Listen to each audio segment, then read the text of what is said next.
Removing asphalt by milling machine. Before start, let's understand how this machine works. Milling machine are a type of machinery for removing material from a workpiece, using rotary cutter. These machines can drill, bore, and cut an array of materials. How does a milling machine work of asphalt?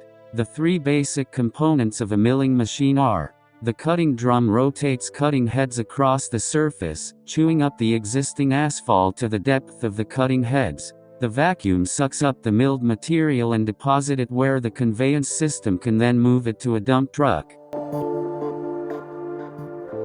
Look at the picture how it's work. Milling machine are used to remove the top layer of an existing pavement before a new asphalt layer is laid.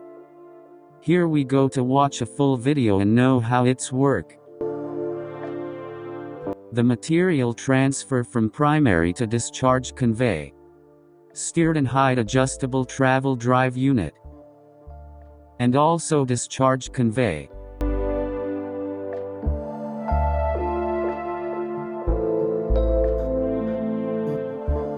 We can see in this image the method of work in the field.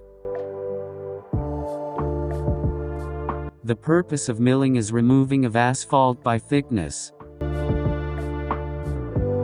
We can remove asphalt as per required thickness without any damaging below layer.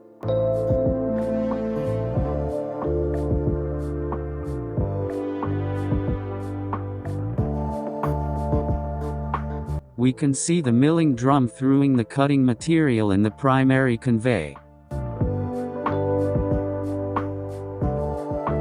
Machine removing the layer as thickness set in controller platform.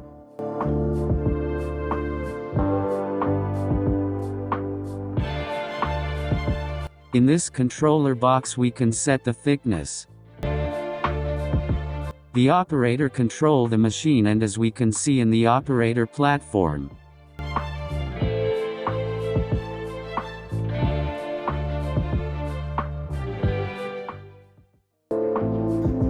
To know more about machine and cutter, let's see some images with description.